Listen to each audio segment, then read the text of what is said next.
Hi everyone, Scott Friesen here at Simpletivity, helping you to get more done and enjoy less stress. And today I'm doing something just a little different. Today I want to give you a tour of my actual workspace. Now, you may be familiar with this background here. This is where I record my monthly webinars. This is where I host the Reset Productivity Bootcamp. If you've ever attended any of my online training, this is where you're probably used to seeing me. But this isn't actually where I do most of my work. No, I do most of my work at a different location in my home. I do have an office location, and just 2 weeks ago, I purchased a brand new desk. So I want to give you a tour of the new desk, give you reasons why I chose this particular desk, and I'm hoping you can maybe help me finish off organizing this desk. You can choose where I get to put certain items because I'm looking forward to your feedback. So let's head upstairs and let me show you my new desk. So here it is, my brand new desk. And I'm sure the first thing that you're saying is, that doesn't look like a desk. Well, no, it's a converting desk, sometimes better known as a armoire desk. It looks more like a chest, right? It looks more like a dresser.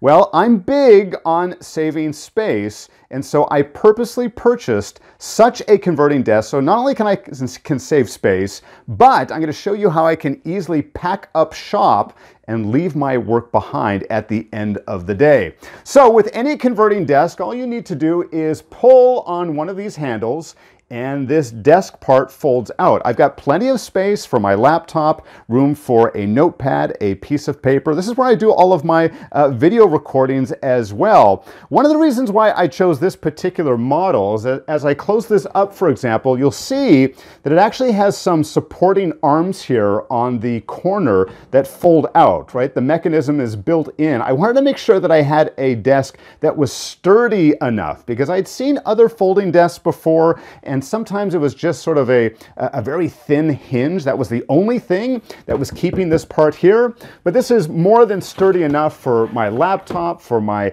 big microphone that I use for recording my videos. Lots of space here for a notepad and some additional paper. But this is more than enough space for me to get the work done that I need to do. The other reason why I chose this particular model is that there's ample room for storage space. You can see here I've got room for my tablet there, I've got some scrap paper there, and in fact I've got a lot of empty space. And this is where I'm hoping you might be able to help me out. Where and what should I be putting into these different slots here? I don't usually keep a lot of mail or paper. There I've got some of my favorite candy. I'm a big Skittles fan there in the background, but I'm still not sure what exactly I should be putting into these 4 slots. I've got a few small pull-out drawers here where I can leave some knickknacks. I only have a few things in there, a charging cable and a USB drive, but plenty more storage down below. So let me just fold in, put my laptop back inside. Let me fold up the desk here. And here on the front, you can see I've got 2 drawers and 2 cupboard drawers. Now, one of the disadvantages of this particular desk is that when the desk itself is folded out, it makes these drawers essentially inaccessible, right? I can't access these when the desk is folded up. But that's why I've purposely put in things that I don't need very often. Here I have a number of business cards in this particular drawer. I'm only needing, 1 or 2 writing utensils at a time, so I keep those on my desk. I can leave my extras in this drawer here. But down below, I've got much more space. Down below here, I've got mostly my recording equipment for recording YouTube videos. I've got a few snacks, a few of my favorite power bars, Cliff bars down below. Here I've got actually a new timer that I'm looking forward to reviewing in an upcoming video. And you can see I haven't really maximized the use of this space yet. I've got lots of room still left in this cupboard here. And if I move over to the left-hand side, I've got even more space. In fact, the only thing that is on this top shelf is my windscreen for recording videos, the thing that I put in front of my microphone. But this is the other nice component that I like here, is that it actually has a drawer, a nice wooden drawer here that has hanging files. And you may recognize this system. This is often referred to as a tickler file system. I'm actually experimenting with something else new with this new structure, as I'm doing sort of a modified tickler folder system where I'm actually using 3 dates at a time because I don't like the idea of having to flip out a folder each and every day. I find as long as I'm on top of things within a 3-day window, I can do so. If you don't know much about a tickler folder system, it was popularized in the Getting Things Done book by David Allen. You can find many great resources online. Just type in tickler folder or 43 folders and you can find out how this system works. But I love how this is built right into. I didn't have to buy a hanging folder system. It was built right into the desk. So let me fold that up here. On the top, I try to keep it nice and sparse. Sometimes I leave my phone up here. I've got a bit of a charging station here in the corner and a little lamp that I use from time to time if I need some more appropriate light.